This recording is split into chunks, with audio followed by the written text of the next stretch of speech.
Welcome to another event from the TechSoup Connect Canada chapter.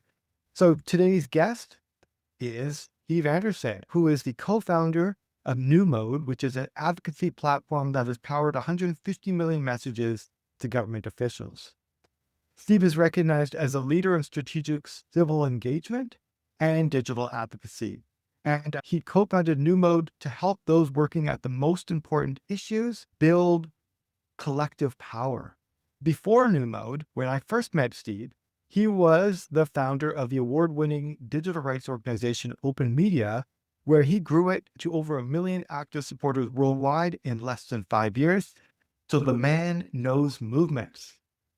I'm excited to share some of my learnings with you folks today. Also welcome folks to share your own learnings from your own campaigns, because this is a live topic and things are changing all the time. And I'm sure there's just as much knowledge and intelligence from others here. So feel free to, if you have interesting metrics or stories, share them in the chat or in the Q&A, because I'd love to hear that. So yeah, I'll do a little bit more on the agenda from my end of things. I'll talk for just a minute on what is New Mode a little bit more to contextualize where I'm coming from, my focus. And then I'll talk about the Future of Political Engagement Research Project, which is the research project we engaged in to look at the kind of modern digital landscape and what's working for nonprofit and progressive organizations, and what we've learned from that research project, some key takeaways. Then we'll go into Q&A. So I'll just jump in here. So what is New Mode? As Eli mentioned, we're a digital advocacy platform specifically for modern nonprofit organizations, and we powered about 150 million messages to government officials and work with a little over 500 organizations. And really, there's some of the organizations on the screen. Some of you on this call already work with us, and it's just an honor to be part of that work. And we specifically work with nonprofits, charities. As Eli mentioned, that's my history, and that's just the work that we want to be supporting. And so that is our unique focus here at New Mode. And the problem that we solve is that most advocacy campaigns out there don't really work. Less than 2% achieve a victory or a major piece of impact. 94% of advocacy campaigners believe the other side is winning. We're like the David and the David Goliath story. So that makes sense. But part of that is there's an advocacy tactic or strategy that used to work, which is this kind of asking for people to sign petitions and then asking them for donations and doing that back and forth. And that doesn't work anymore in terms of having impact or even engaging people. And so what we focus on is helping nonprofit organizations really surround decision makers, politicians with the voices of our supporters and of our cause. And so instead of having that user journey of it's not really engaged anymore of just sign this petition, but it has no theory of change, that kind of thing, what we try to support with our platform and with our other services is getting people to start with something like petition, but then go to email advocacy, go to get letters in local papers, get activated on social media, which we'll talk about a lot today, doing other tactics like click to call. So if you are a politician or a staffer, you can wait out a petition, you might not even hear it, but if you're in the middle of all of that content, it's hard to ignore, it's clogging up your mentions, it's getting in your local papers, and you have this feeling like this is not going away, these people are going to vote on this issue, I need to do something about it. So that's the kind of campaigning that we try to encourage and try to support in any way that we can, putting out free researches, doing research projects, and our platform as well. And on the other side of that is long-term multi-tactic campaigns that use those tactics also build community power. So we're not just supporting impact in the world, which is of course what we all want to do with our work, but also using those tactics and that engagement to build relationships and to build community, to build power. So if you have someone in your supporter database who has done all these tactics, has made a phone call to their reps, has publicly identified themselves on social media and tagged their member of parliament or Congress, has gotten a letter in a local paper, that person will stay with you forever. They will donate to your cause. They'll go to offline events. So using these sorts of tactics to help build that community. over time. So that's a bit about new mode and then the context that we come at this topic. And so why do we care about new social media platforms in particular? So a few reasons. So given that we're supporting nonprofit organizations, we know that supporter engagement in a fragmented internet is a key pain point for social mission organizations. The algorithms are always changing, the best practices are changing, just the kind of rules of engagement. Like when I was running open media, we created a Facebook page that had like hundreds of thousands of followers, very little work, and we didn't have to pay for ads to reach those people. And now, of course, it's all pay to play unless you're getting a supporter, an individual to share content. But if you're trying to share stuff from your page and not paying for it to reach people, it's going to reach very few people. Or at a minimum, you have to have like some sort of authentic engagement, vertical video stuff now. So that's totally and always changing over time. And it's just honestly more difficult than it used to be to do this work and requires more kind of strategic thought. So we know that this is an issue and a challenge. And so we wanted to look into it in more detail. And then we also know that long-term multi-tactic campaigns are more likely to be successful. And so like, how can we look at these new platforms, Blue Sky, WhatsApp, like the changing face of Meta, to embrace that approach more effectively and support our customers and the broader community to embrace that kind of campaigning. And we know that supporters are often tuning out traditional engagement tactics or kind of symbolic, share this thing or sign this symbolic petition. And so we wanted to think about, given the changing digital media environment, is there a way that we can help nonprofit organizations move on to other tactics that might be more effective? So that's why we care about this issue on our end as a supporter of the nonprofit community. So we reached some partners and decided to create the Future of Engagement Research project. And so we're working with Social Current, which is an organization that works with influencers on social media. It's like an agency. So it really tapped into the kind of influencer content creator side of things. Socia, which is a progressive social amplification, social sharing platform, and Higher Ground Labs and New Media Ventures, which are US-based incubators for political tech organizations and thought leadership. So we all came together to think about the social media landscape is shifting fast. It's transforming how we organize, mobilize, and win. And so to meet this moment, we need to understand what's working and what's not. And so that was the kind of goal of the research that we undertook, that we'll talk about some of the outcomes in a minute. And so what that research looked like is a survey that some of you may have actually taken part in, of both nonprofit supporters as well as nonprofit advocacy campaigners. So we had about 500 people take part in that. Platform data, reviewing data from Socia and others, but also us at New Mode. Like I said, we powered about 150 million messages to government decision makers, so we can learn a lot from that data and pass on those learnings to folks here. And then conversations with leading strategists and technologists as well. And then in the end, we're going to put together a report. And that's some of what I'm going to share here now. And so what have we learned so far? Okay, so I partially share this because it makes me happy. Not a huge fan of Elon Musk, but there is actually some change happening here with Twitter being displaced with some other platforms, Blue Sky being one of them, but it's actually being dispersed across many different platforms. There's some nuance in Canada that I'll get to in a minute, but I should also preface this, all of this data and research is on nonprofit supporters and campaigners in North America. And just important to think about in terms of the supporters and kind of engagement numbers, like these are progressive or people who support nonprofit and charities.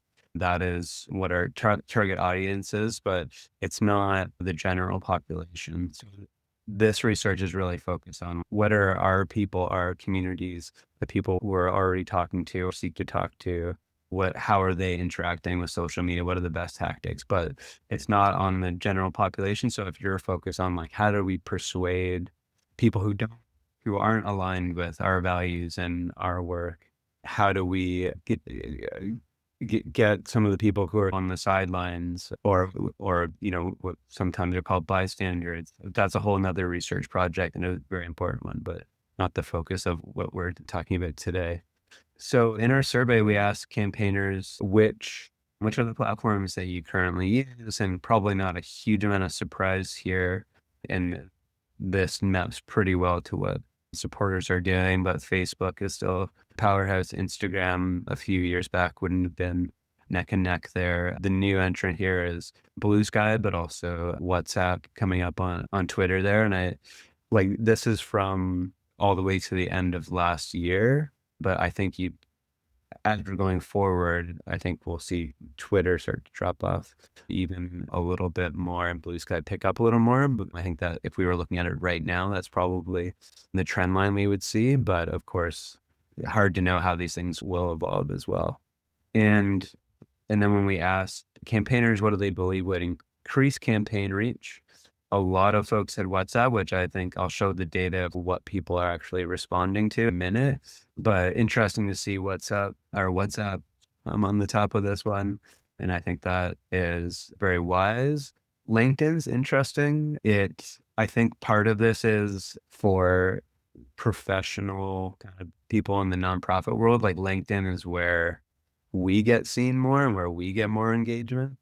And Facebook doesn't feel very welcoming to us these days for a number of reasons. But I think I'll show it in a minute, but I think we're over indexing on that because that's what we find to be a good space in our professional work. But I think it's less good at meeting our supporters than we might think. And then the next one I'll mention is Blue Sky. I think people are understanding that's an opportunity where there could be some growth, and that's where it's definitely not where the general population is, but our niche of nonprofit supporters, progressives, that's a good one to be looking at.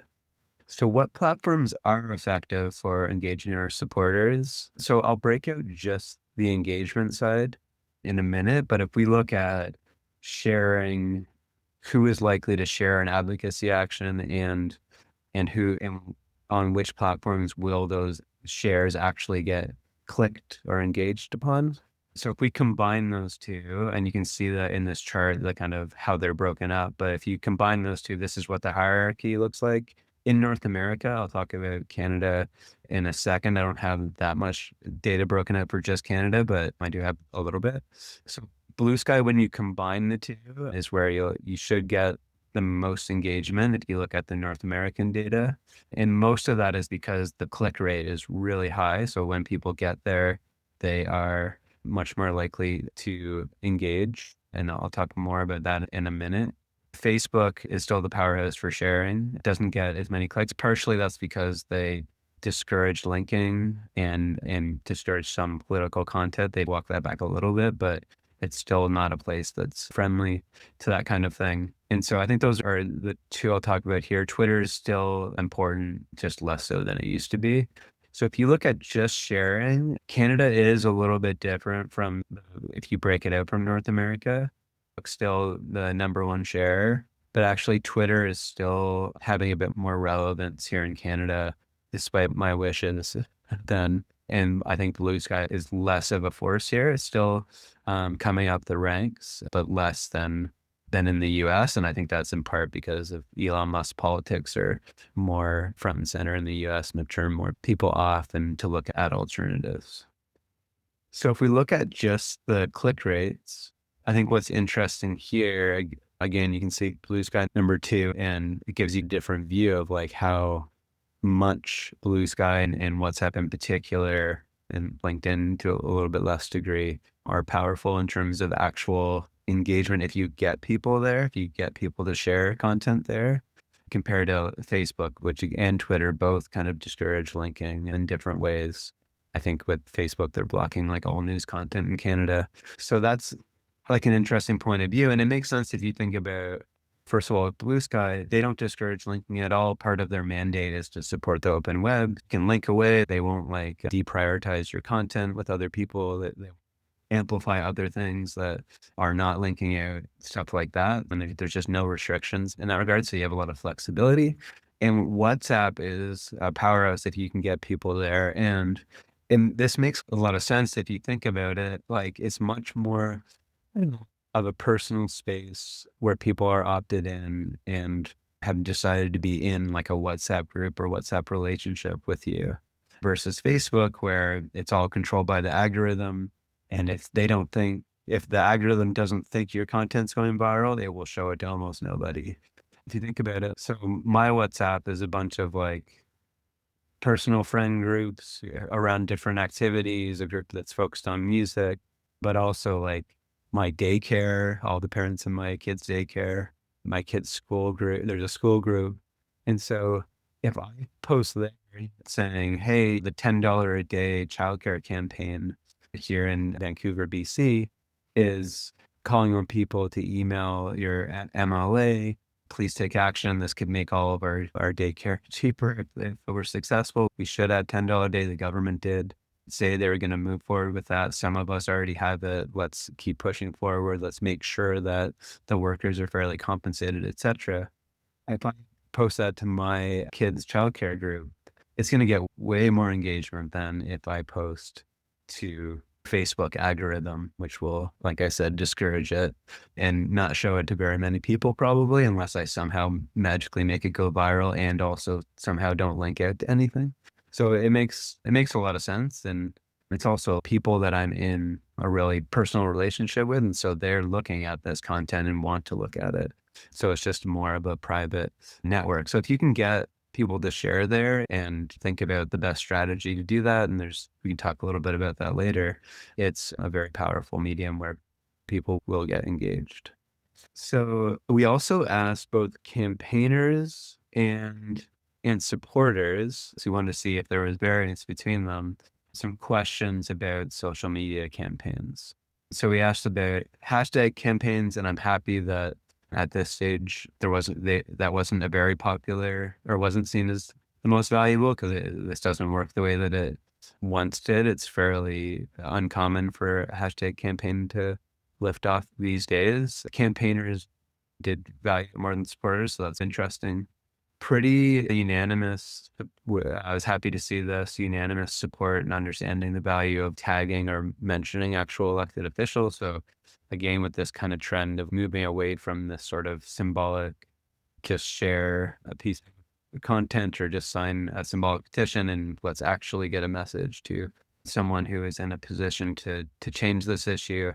And similar with kind of multi-tagging multiple decision makers, quite a bit of support for user-generated content, but more from campaigners. And I think that is probably just like an education thing. I think supporters might not understand that like organic user-generated content is actually like statistically much more likely to get shown more. So I think campaigners are just a bit more knowledgeable about that. It's interesting here that there's what people say is valuable and then there's what they do. And so despite tagging or messaging officials being seen as very valuable, there's still most people doing that frequently or occasionally, but there's still over 32% that rarely or never engage in that activity of kind of nonprofit campaigners. So it's still not, I would say, compared to something like petitions or something like that, it's still not a universal advocacy tactic, despite a recognition that it can be valuable. And my hypothesis is that because it's not as easy as it should be to do, and that's definitely something we want to figure out at New Mode and talk about that a bit later. So I also want to spotlight Instagram and TikTok, these more image video based platforms.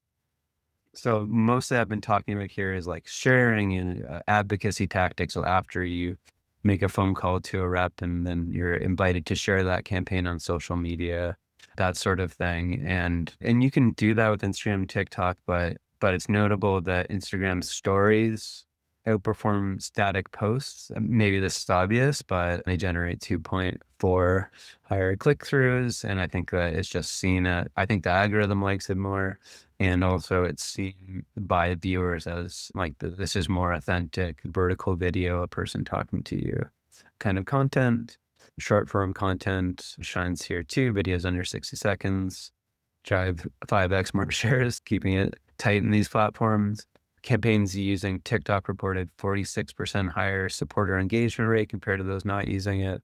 But notable like engagement doesn't always translate into concrete actions, especially given the limitations on links in these platforms. They both discourage linking and you have to post a link in your bio. So the way I think about these platforms is it's if you're investing in them and investing in this type of content, you're you're building an audience on there that you can sometimes get off to do other things, but you're mostly focused on we want to be able to reach people here and have that audience here versus just getting them to do things elsewhere. Spotlight on chat groups. So I talked a little bit of this already with the talk of WhatsApp, but supporters were in the research we and our partners did. Supporters were 3x more likely to respond to campaign asks, petitions, donations, etc., when messaged via SMS or WhatsApp compared to email. So definitely a platform where if you can get an audience there, get people to share there, you'll get more engagement than more broadcast mediums or other platforms.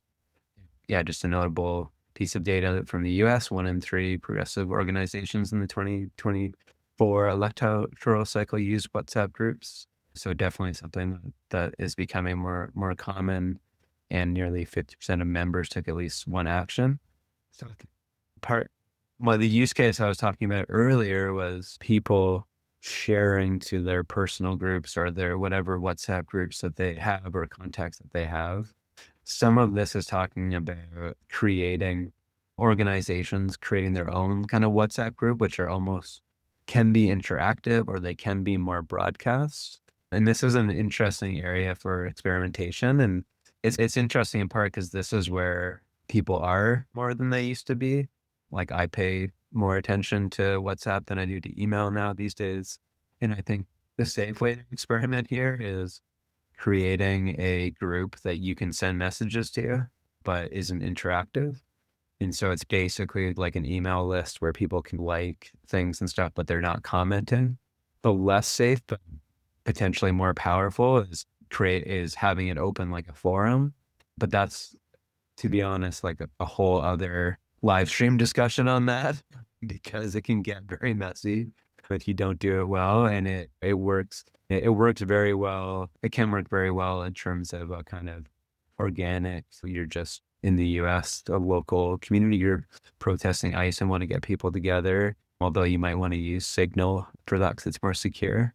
So it can work that, but for organizations, it can be a bit tricky, especially if you're national, because it just takes one bad actor in a forum to ruin it. So that's something to be, I would say, very careful with, and maybe try it out with a small group of volunteers that are trusted. Maybe it's some like chapter leaders or something if you have a chapter model, and then see how that goes and then potentially widen it out. If you can do it without it getting messy, it's very powerful for engagement. So the bigger picture, so organic versus blast. So across all channels, one clear trend is peer-to-peer or organic sharing is king. You can also add in there kind of authentic sharing.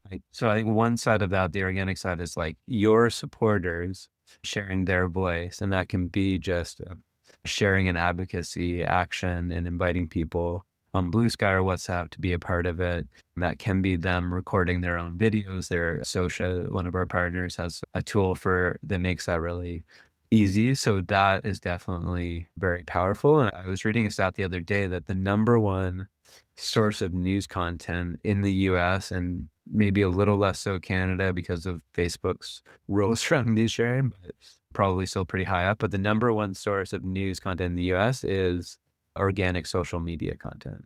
And so for us as working in the nonprofit sector, like we need to shape that. That is like the dominant, if you break it all down, that is the dominant medium of our time. And how do we engage and how do we get our supporters equipped and empowered and to feel safe in that social sharing? Because it's key. And I think there's a kind of parallel side of this is like you could break it into a broader, like authentic content. So not here's my press release, but I've seen some success from Dogwood and Initiative and others, Stand Out Earth, doing kind of like vertical video from a campaigner, like just talking like, hey, I'm the campaigner. This is like what our campaign is all about, and just sharing a first person perspective from the organization. I think that also could fall in this bucket. And I've seen some good engagement rates there as well. And so campaign links shared directly by supporters and messaging apps had 4x higher click rates than mass blast messages. One thing I want to touch on here is that there, I'm not talking much here about managing email lists and email communication, but there is, I think, a broad recognition that I agree with, which is even though email has its challenges, you can control it much more than these platforms and their algorithm changes. So building a data asset, like I don't want to take people to take the wrong message that like all your focus should be on like optimizing for all these platforms, changing with the times. I think it's part of the strategy that nonprofits should engage with. But I think getting people onto your mailing list where you control the interaction and you're not going to have an algorithm wipe out your reach is also important.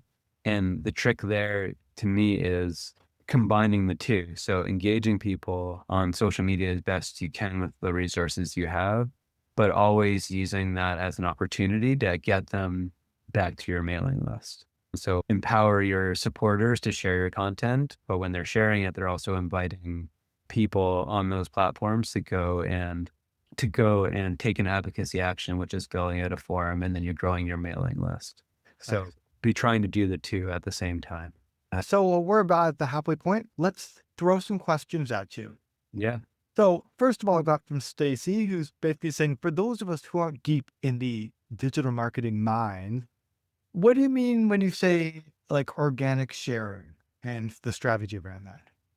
Yeah, thank you. I threw around different words here, but maybe but this is a good question. Organic is when a person shares, like an individual person, a nonprofit supporter, shares a piece of content on their social media feed, their personal social media feed. So that's organic versus what is not organic is an organization sharing a piece of content on their company or organization profile. So that's the way to split them up. And I'll underline this, part of the reason for this is not that anyone is doing not great work or anything in terms of having content from the organization. And I'm not saying we should like stop doing that. It's just not as powerful. And the reason is really the algorithms, like these companies, Facebook and LinkedIn, they know that it's an organization profile and they know you can pay them and they want you to pay them. So if you post from that profile, they will pretty much automatically give it less reach, because if they give it less reach, then you're more likely to pay them to get the reach. Whereas if I post as an individual, like I'm not going to individually as a citizen or person supporter going to take an ad on Facebook so my pictures of my kids go viral or something. So they're more likely to amplify that content because they want people sharing the content because that's what drives the whole thing. So it's just the algorithms now and this has been happening for a while, but they're deprioritizing, discouraging, de-amplifying content from organization profiles, and then organic content from supporters from individuals are getting more reach. Right. So I've got 5 other questions. Let's lightning round these. Okay. So Yes.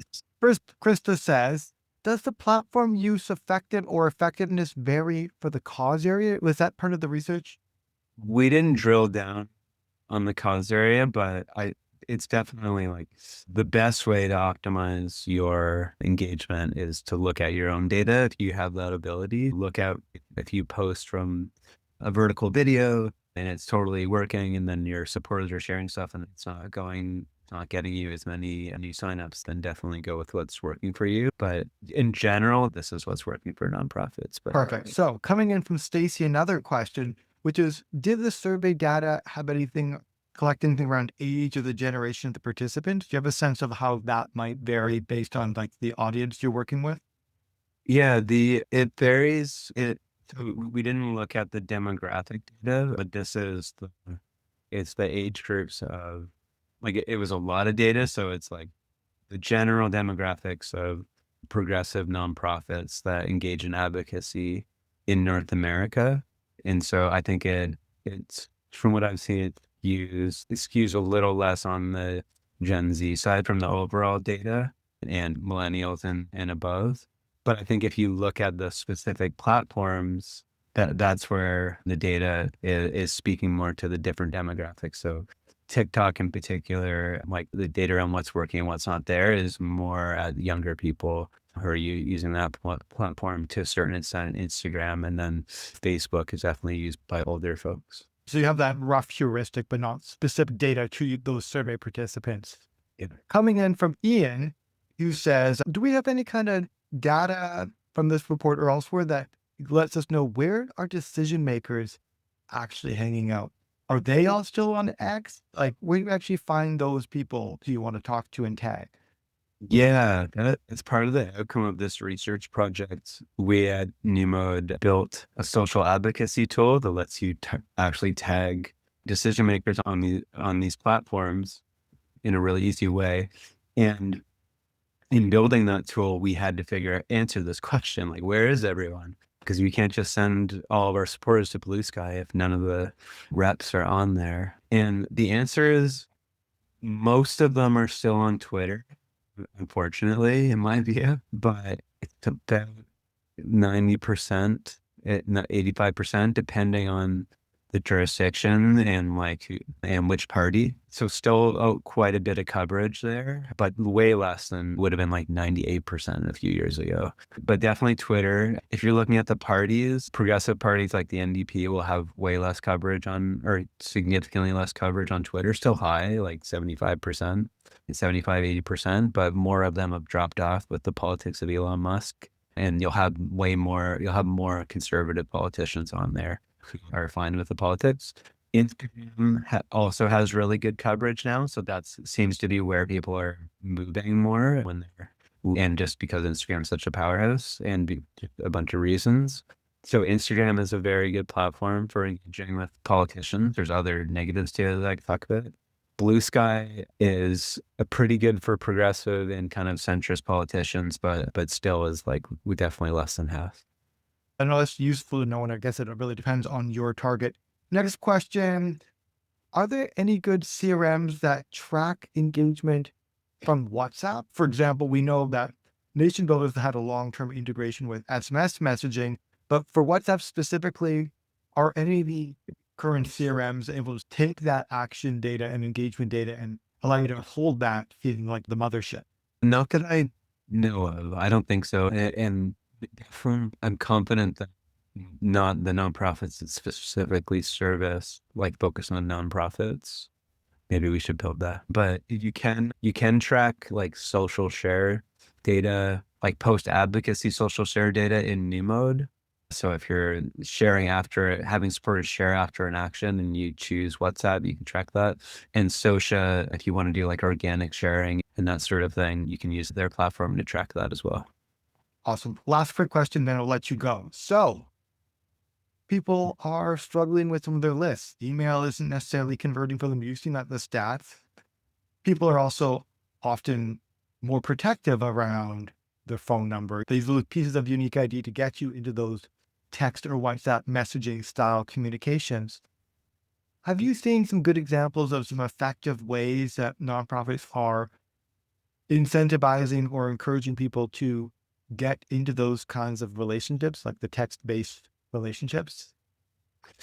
Yeah. So one of the best ways for tech specifically is a click to call campaign. So calling on your supporters to call their member of parliament or Congress, because that is a excuse because you need the phone number in order to facilitate the phone call. So getting people to click a button, they're connect to their member of parliament. And then you can include in your privacy notice and other communications that, if you take this action, we'll follow up with you on SMS. So that's a good way to build an SMS list. And you could, right after someone makes a phone call, you could send them a text being like, hey, thank you for making the phone, like a kind of a thank you message on text. And then now you have that sort of texting relationship. I think the other thing I would just say is broad, but have a clear theory of change as much as possible in your campaign material. So this is why we want you to do this action, that we need you to take part. And then I think people are more trusting than I think people are becoming skeptical of things just being about email capture. So tell them why you're doing the thing. Thank you. Now back to the show. All right.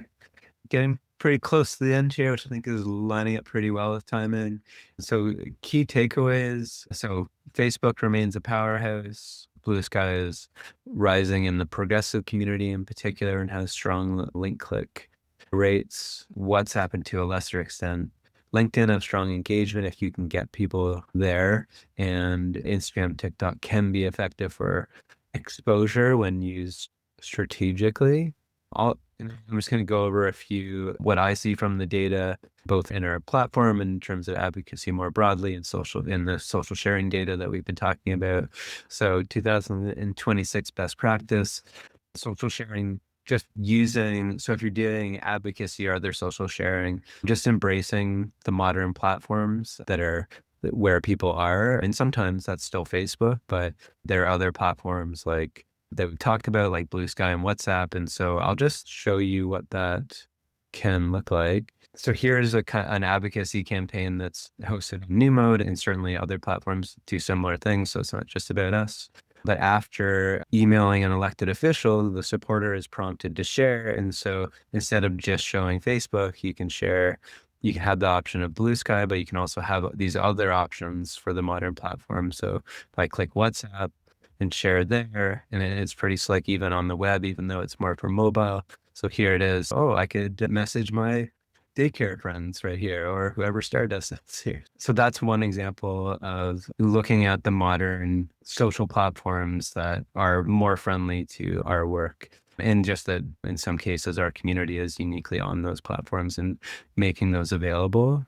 Another best practice is social advocacy. So we saw that both campaigners and supporters want to be like understand the value of tagging elected officials on social media. And given the power of these platforms, despite some of her concerns that many of us have, it is like where people are. It is where decision makers are. So actually getting into their feed. So not only sharing broadly on social media, but actually getting in the feed of those who can make decisions. Quick example of what that can look like. So this is with New Mode's social advocacy feature. So similar to other advocacy actions, but instead of emailing a representative, you can take action on Instagram, you take action on Blue Sky, you take action on various platforms.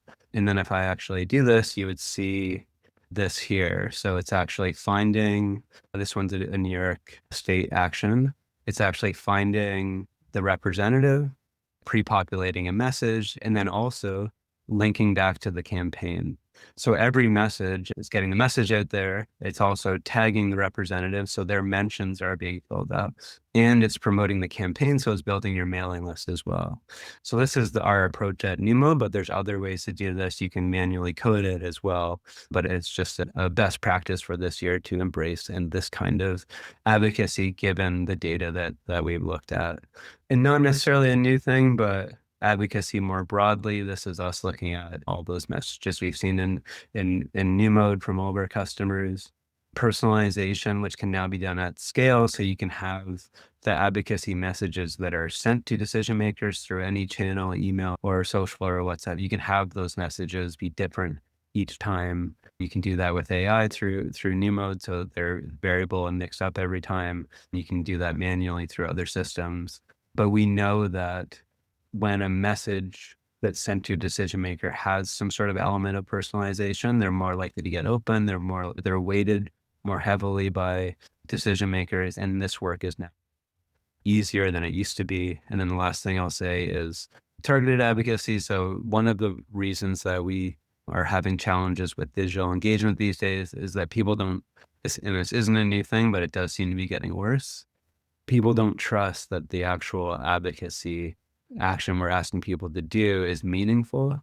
And one of the answers to that is just making sure that it is, making sure that when you're asking someone to take action on a campaign, that message is getting to someone who's in a position to make a decision and make change, that you're explaining that in your content, that you're following up to say, hey, this is what happened with your campaign, thanking them, making sure that their voices are delivered in some sort of way. Like even I noticed some organizations are like My Climate Plan and others are like going and physically delivering signatures again, which is something that used to be done quite a bit back in the day. And I think people, what I heard, were quite excited about that because they're like, oh, that, like when I signed the thing, there was actually like a physical petition that went to a place.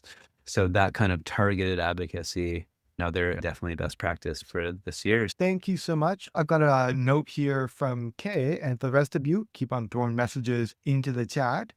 Um, who's gonna say what kind of personalization do you need to have to get the attention? Are you saying is it just the first line of the message? Should you say I know you, like you're in my writing? Can you talk a little bit more just like what this targeted campaign concept means?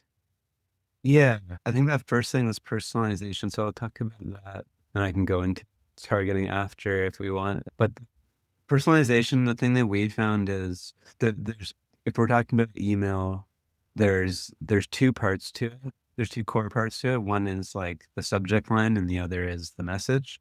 And if possible, like having both of those be unique. And there's different ways to do that. Like one is like you can expose the subject line to your supporters and have it be blank or just ask them to write their own. Another is there are some systems like with New Mode where we will let you as the campaigner write a bunch, write 20, and then they rotate or have an AI write like 50 that you review.